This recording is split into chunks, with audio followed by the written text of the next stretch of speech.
Hi friends, welcome to my channel. Kalavari Kodalu Kanaka Mahalakshmi upcoming ఎపిసోడ్లో ఏం జరగబోతుందో తెలుసుకోవాలనుకుంటున్నారా? అయితే ఛానల్ను సబ్స్క్రైబ్ చేసుకొని సపోర్ట్ చేయడం మర్చిపోకండి. అంబిక అక్కడి నుంచి వెళ్ళిపోగానే సుభాష్ మళ్ళీ వెనక్కి తిరిగి వస్తాడు. ఇంతవరకు వచ్చి ఆ లక్ష్మిని చంపకుండా వెళ్తే ఎలా? నా ఈగో సాటిస్ఫై అవ్వదు. ఈరోజు ఎట్టి పరిస్థితిలో ఆ లక్ష్మిని చంపాలి అని సుభాష్ మనసులో అనుకుంటాడు. కాసేపు వెయిట్ చేస్తే అందరూ కూడా పడుకుంటారు. ఈలోపు నేను ఇంట్లోకి వెళ్ళి ఎవరూ చూడకుండా ఆ లక్ష్మిని చంపేయొచ్చు. తెల్లారి లక్ష్మి శవం చూసి అందరూ కూడా షాక్ అవుతారు అని సుభాష్ మనసులో అనుకుంటాడు. ఇక మరోవైపు కనక మహాలక్ష్మి యమున దగ్గరకు వెళ్ళి, యమునమ్మ, ఇందాకలా అందరి ముందు మీపై బిరుసుగా ప్రవర్తించాను, నన్ను క్షమించండి అని చెప్పి అడుగుతూ ఉంటుంది. లక్ష్మి, నేను కూడా తొందరపడి నీ భర్తనన్నాను. నువ్వు నీ భర్తను ఎంత గౌరవిస్తావో తెలిసి కూడా నేను నీ పట్ల అలా బిహేవ్ చేయటం నాది కూడా తప్పే లక్ష్మి అని యమున చెప్తూ ఉంటుంది. మీరు పెద్దవాళ్ళు, ఒక మాట అన్నా కూడా నేను చూసి చూడనట్టు వదిలేయాల్సింది. అనవసరంగా అందరి ముందు మీపై నోరు లేపి మిమ్మల్ని అవమానించినట్టయింది. నన్ను క్షమించండి యమునమ్మ అని చెప్పి అంటూ ఉంటే, చచా, మన ఇద్దరి మధ్య క్షమాపణలేంటి లక్ష్మి అని చెప్పి యమున అంటుంది. అమ్మ, టాబ్లెట్స్ వేసుకున్నారా అని లక్ష్మి అడుగుతూ ఉంటే, ఇంకా వేసుకోలేదు లక్ష్మి అని చెప్పి యమున అంటుంది. ఒక్క నిమిషం ఆగండమ్మా, నేను వెళ్ళి టాబ్లెట్స్ తీసుకొస్తాను అని చెప్పి లక్ష్మి టాబ్లెట్స్ తీసుకొచ్చి యమునకి ఇస్తుంది. ఇక మరోవైపు సహస్ర కూడా పడుకొని ఆలోచిస్తూ ఉంటుంది. బావా, నన్ను అవాయిడ్ చేస్తున్నావు, ఆ లక్ష్మిని దగ్గరకు తీసుకుంటున్నావు అంటే నీకు కూడా ఆ లక్ష్మిపై ప్రేమ ఉంది అంతే కదా బావా అని చెప్పి సహస్ర మనసులో అనుకుంటూ ఉంటుంది. నీకు ఆ లక్ష్మిపై ఉన్న ప్రేమను తుడిచేస్తాను బావా, లక్ష్మి అంటే అసహించుకునేలా చేస్తాను అని సహస్ర మనసులో అనుకుంటూ నిద్రలోకి వెళ్ళిపోతుంది. ఇక మరోవైపు సుభాష్ విహారీ ఇంటి ముందే అటు ఇటు తిరుగుతూ, ఈ అంబిక తన పనులు ముందు చేపించుకొని నా పనులన్నీ పెండింగ్ పెట్టమని చెప్తుంది. ఈ అంబిక సంగతి తెలిసింది కదా, మొన్న నన్ను జైలుకు పంపించినప్పుడే నాకు అర్థమైంది. ఇన్ని రోజులు నేను జైల్లో ఉన్నా కనీసం నన్ను బయటికి తీసుకురావడానికి ప్రయత్నం చేయలేదు. ఇప్పుడు తనకి సమస్య వచ్చేసరికి లాయర్ని పెట్టి వెంటనే నాకు బెయిల్ ఇప్పించి నన్ను జైలు నుంచి బయటకు రప్పించింది. అంబిక మోసం ఏంటో కూడా ఇప్పుడిప్పుడే నాకు తెలుస్తుంది. ఎందుకైనా మంచిది అంబిక విషయంలో కాస్త జాగ్రత్తగా ఉంటే మంచిది అని సుభాష్ మనసులో అనుకుంటాడు. ఇక అందరూ కూడా పడుకొని ఉంటారు. ఇప్పుడు వెళ్ళి ఆ లక్ష్మిని చంపేయాలి అని సుభాష్ మనసులో అనుకొని మెల్లగా విహారీ ఇంట్లోకి వెళ్తాడు.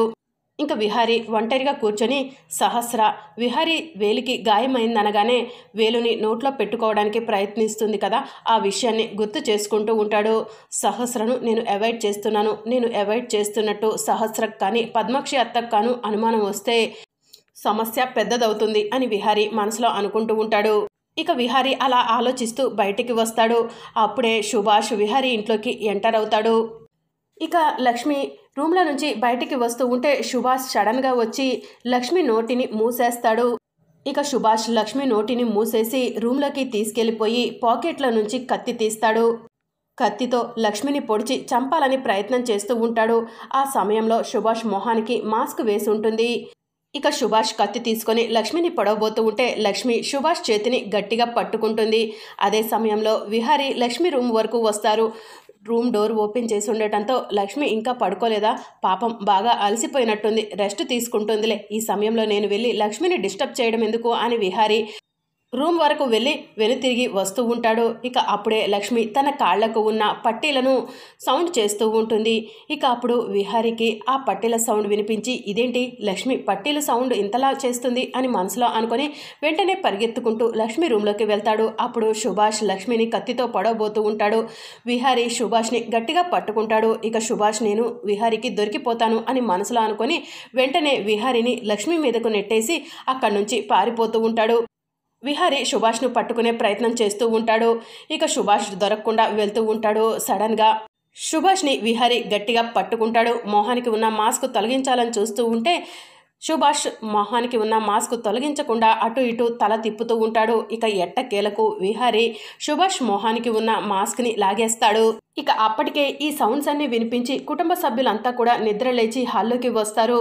ఇక విహారీ సుభాష్ మొహం చూసి షాక్ అయ్యి, సుభాష్ నువ్వా, లక్ష్మిని చంపాలని చూసింది నువ్వా అని చెప్పి అడుగుతూ ఉంటాడు. ఇక అంబిక ఒక్కసారి షాకింగ్గా సుభాష్ వైపు చూస్తూ ఉంటుంది. సుభాష్, నువ్వా? లక్ష్మిని ఎందుకు చంపాలనుకుంటున్నావు అని విహారీ కోపంగా అడుగుతూ ఉంటాడు.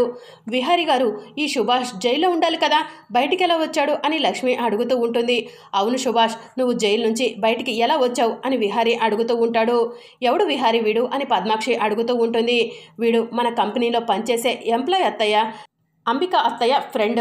లాస్ట్ టైం మన కంపెనీలో ఐటీ రైడ్స్ జరిగినప్పుడు ఈ సుభాష్ని పోలీసులు పట్టుకు వెళ్లారు. వీడు జైల్లో ఉండాల్సిన వాడు అసలు బయటికి ఎలా వచ్చినట్టు అని విహారీ అంటాడు. విహారీ గారు, నన్ను వదలండి అని సుభాష్ అంటాడు. లక్ష్మిని చంపడానికి వస్తే నిన్ను ఎలా వదిలిపెడతారా అని విహారీ అంటాడు. సారీ సార్, నేను చేసింది తప్పే, వదిలిపెట్టండి అని సుభాష్ అంటాడు. నిన్ను వదిలేది లేదు అని చెప్పి విహారీ అంటాడు. వీడు ఇంత ధైర్యంగా ఈ ఇంటికి వచ్చాడంటే ఈ ఇంట్లో ఎవరో వీడికి సహాయం చేసే ఉంటారు విహారీ అని పద్మాక్షి చెప్తూ ఉంటుంది. విహారీ బాబు, వీడిని వదలకండి, మన లక్ష్మమ్మను చంపాలని చూస్తాడా అని పండు అంటాడు. ఈరోజు నా చేతుల్లో నువ్వు చచ్చిపోబోతున్నావు సుభాష్ అని చెప్పి విహారీ సుభాష్ని కొడుతూ ఉంటాడు. విహారీ గారు, కొట్టకండి విహారీ గారు, నన్ను క్షమించండి అని సుభాష్ అంటాడు. నిన్ను క్షమించాలా? ఈరోజు వదిలేస్తే మరొక రోజు లక్ష్మిని చంపడానికి వస్తావు, నిన్ను వదిలేది లేదు అని విహారీ సుభాష్ని కొడుతూ ఉంటాడు. సుభాష్ నేను చెప్పినా కూడా వినిపించుకోకుండా అనవసరంగా ఈ ఇంటికి వచ్చి విహారీకి దొరికిపోయాడు అని చెప్పి అంబిక మనసులో అనుకుంటూ టెన్షన్ పడుతూ ఉంటుంది. అంబిక, నువ్వైనా చెప్పు అంబిక, విహారీని వదిలిపెట్టమని చెప్పు అంబిక అని చెప్పి సుభాష్ అంబికను బ్రతిమలాడుతూ ఉంటాడు. విహారీ, ఈ ఒక్కసారి సుభాష్ని ఎక్స్క్యూజ్ చెయ్యి అని అంబిక చెప్తుంది. ఏం మాట్లాడుతున్నావు అత్త? లక్ష్మిని చంపాలని వచ్చాడు, రేపటి రోజున నిన్ను చంపాలని వస్తాడు, ఆ రోజు కూడా వీడిని ఎక్స్క్యూజ్ చేయమంటావా అని చెప్పి విహారీ అడుగుతూ ఉంటాడు. ఇలాంటి వాడు బ్రతకటానికి వీల్లేదు.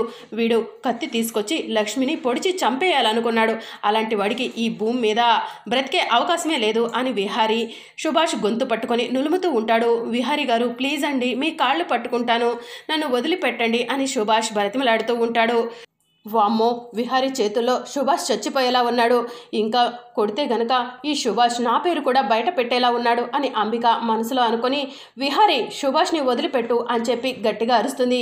ఏం మాట్లాడుతున్నావత్తా? వీడిని వదిలిపెట్టాలా అని విహారీ అంటాడు. లక్ష్మి, నువ్వైనా చెప్పు లక్ష్మి, విహారీని సుభాష్ని క్షమించమని చెప్పు లక్ష్మి అని అంబిక అడుగుతూ ఉంటుంది. ఈ సుభాష్ వల్ల మన కంపెనీ చాలా నష్టాల్లోకి వెళ్ళిపోయింది, అలాంటి సుభాష్ని క్షమించమని ఎలా చెప్తున్నావత్తా అని విహారీ అడుగుతూ ఉంటాడు. ప్లీజ్ విహారీ, నా కోసం ఈ సుభాష్ని క్షమించు అని చెప్పి అంబిక చెప్తూ ఉంటుంది. ఎవరు ఎన్ని చెప్పినా వినేది లేదు, ఈ సుభాష్ చావాల్సిందే అని చెప్పి విహారీ సుభాష్ని కొట్టి చంపబోతూ ఉంటాడు. నాన్న విహారీ, వీడు చచ్చిపోతే నీపైన కేసు అవుతుంది నాన్న, నువ్వు జైలుకు వెళ్లాల్సి వస్తుంది, వీడిని చంపి ఆ పాపం నువ్వు మూటగట్టుకోవడం ఎందుకు? అసలే సహస్రకు నీకు ఎల్లుండే పెళ్ళి, ఈలోపు నువ్వు ఇలాంటి పని చేయటం కరెక్ట్ కాదు విహారీ, వెంటనే పోలీసులకు ఫోన్ చెయ్యి, వీడి గురించి చెప్పు అని చెప్పి పద్మాక్షి యమున చెప్తూ ఉంటారు. అవును బావా, మన పెళ్ళి ఎట్టి పరిస్థితుల్లో ఆగకూడదు, నువ్వు ఈరోజు వీడిని చంపటం వల్ల నువ్వు జైలుకు వెళ్ళి ఇబ్బందులు పడతావు బావా, వీడి గురించి పోలీసులకే కంప్లైంట్ ఇవ్వు అని చెప్పి సహస్ర చెప్తూ ఉంటుంది.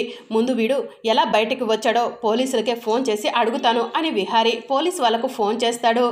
నేను విహారీ కన్స్ట్రక్షన్స్ విహారీని మాట్లాడుతున్నాను అని చెప్పి చెప్తూ ఉంటాడు. ఏంటి సార్ ఈ సమయంలో ఫోన్ చేశారు అని పోలీసు వాళ్ళు అడుగుతూ ఉంటారు. మా కంపెనీలో ఐటీ రైడ్స్ జరిగినప్పుడు సుభాష్ అనే అతన్ని అరెస్ట్ చేశారు కదా, అతను బయటికి వచ్చాడు, ఎలా వచ్చాడో ఒకసారి చెప్తారా అని చెప్పి విహారీ పోలీసు వాళ్ళను అడుగుతూ ఉంటాడు. ఇప్పుడు నేను దొరికిపోతానే అని చెప్పి అంబిక టెన్షన్ పడుతూ ఉంటుంది. ఇప్పుడు నేను దొరికిపోతానే, ఎలా ఎలా అని చెప్పి అంబిక ఆలోచిస్తూ ఉంటుంది. విహారీ, ఇప్పుడు ఆ విషయాలన్నీ అవసరమా అని చెప్పి అంబిక అంటుంది. అవసరమే అత్త అని చెప్పి విహారీ అంటాడు. ఒక్క నిమిషం లైన్లో ఉండండి సార్, చెక్ చేసి చెప్తాము అని పోలీసులు వాళ్ళు ఫైల్స్ అన్నీ కూడా చెక్ చేస్తూ ఉంటారు. సుభాష్ గారిని బెయిల్ మీద విడిపించారు సార్ అని చెప్పి పోలీసు వాళ్ళు విహారీకి చెప్తూ ఉంటారు. బెయిల్ మీద సుభాష్ బయటికి వచ్చాడా? బెయిల్ ఎవరిచ్చారు అని విహారీ అడుగుతూ ఉంటాడు. అంబిక గారు ఇచ్చారు అని చెప్పి పోలీసు వాళ్ళు చెప్పడంతో విహారీ ఒక్కసారి షాక్ అయ్యి సుభాష్ని వదిలిపెడతారు. ఇక దాంతో సుభాష్ అక్కడి నుంచి పరిగెత్తుకుంటూ వెళ్ళిపోతాడు. ఏంటి విహారీ, వాడిని అలా ఎలా వదిలేశావు అని పద్మాక్షి అడుగుతూ ఉంటుంది. అవును నాన్న, వాడిని ఏంటి అలా వదిలేశావు అని యమున అడుగుతూ ఉంటుంది. వాడికి బెయిల్ ఇచ్చింది ఎవరో తెలిసేసరికి షాక్ అయిపోయాను అమ్మా అని చెప్పి విహారీ చెప్తూ ఉంటాడు. ఎవరు విహారీ వాడికి బెయిల్ ఇచ్చింది అని పద్మాక్షి అడుగుతూ ఉంటుంది. అంబిక అత్తయ్య అని చెప్పి విహారీ చెప్తాడు. అంబిక వాడికి నువ్వే బెయిల్ ఇచ్చావా అని చెప్పి పద్మాక్షి అడుగుతూ ఉంటుంది. ఇక అంబిక తలదించుకొని అవును నేనే ఇచ్చాను అని చెప్పి చెప్తూ ఉంటుంది. మన కంపెనీలో అంత ఫ్రాడ్ చేసిన వాడికి నువ్వు బెయిల్ ఇవ్వటం ఏంటత్తా అని విహారీ నిలదీస్తూ ఉంటాడు. సుభాష్ నా మనిషి, నా ఫ్రెండ్, అలాంటి సుభాష్ జైల్లో ఉంటే నేను చూస్తూ ఎలా ఉంటాను విహారీ అని చెప్పి అంబిక అంటూ ఉంటుంది. మనకి ఇంత అన్యాయం చేయాలని చూసిన వాడు నీ ఫ్రెండు, నీ మనిషి అంతేనా అత్తయ్య అని చెప్పి విహారీ అడుగుతూ ఉంటాడు. అవును విహారీ అని చెప్పి అంబిక అంటుంది. అసలు ఇప్పుడు నిన్ను ఏమనాలో కూడా నాకు అర్థం కావట్లేదు అత్తయ్య. నానమ్మ తాతయ్య అంబిక అత్తయ్యపై ఎలా కోప్పడాలో కూడా నాకు అర్థం కావట్లేదు. అంబిక అత్తయ్యతో మీరే మాట్లాడండి అని విహారీ కోపంగా భక్తవత్సలానికి కాదంబరికి చెప్తూ ఉంటాడు. ఇక లక్ష్మి విహారీ దగ్గరికి వెళ్ళి విహారీ గారు నా వల్ల మీ కుటుంబంలో గొడవలు జరగటం నాకు ఇష్టం లేదండి, ప్లీజ్ ఈ విషయాన్ని ఇక్కడే వదిలేయండి అని చెప్పి బ్రతిమలాడుతూ ఉంటుంది. లక్ష్మి నీ వల్ల గొడవ కాదు, ఇక్కడ కొత్త కొత్త ఎన్నో నిజాలు బయటపడుతున్నాయి, అవన్నీ ఏంటో తెలుసుకోవాలి అని చెప్పి విహారీ అంటాడు. నాన్న విహారీ వదిలేసాయి అని యమున చెప్తూ ఉంటుంది. విహారీ రా నాన్న రూమ్లోకి వెళ్దాం అని యమున విహారీని తీసుకొని అక్కడి నుంచి వెళ్ళిపోతుంది. ఇక అప్పుడు భక్తవత్సలం కాదంబరి అంబిక దగ్గరకు వెళ్ళి వస్తే అంబిక ఏంటి ఇదంతా అని చెప్పి అడుగుతూ ఉంటారు. అవును పిన్ని అసలు ఏంటి ఇదంతా నాకు కూడా అర్థం కావట్లేదు. మన కంపెనీని మోసం చేయాలని అనుకున్న అతనికి నువ్వు బెయిల్ ఇవ్వటం ఏంటి అని సహస్ర అడుగుతూ ఉంటుంది. నేను ఇన్ని రోజులు ఈ కంపెనీ కోసం ఈ ఇంటి కోసం చేసిన కష్టమంతా పోయిందా? సుభాష్ని జైలు నుంచి బయటకు విడిపించేసరికి మీ అందరూ నన్నే ప్రశ్నించే వాళ్ళు అయిపోయారా అని అంబిక అందరిపై విరుచుకుపడుతుంది. మరి అప్కమింగ్ ఎపిసోడ్లో ఏం జరగబోతుందో తెలుసుకోవాలనుకుంటున్నారా? అయితే ఛానల్ను సబ్స్క్రైబ్ చేసుకొని సపోర్ట్ చేయడం మర్చిపోకండి. Thank you for watching.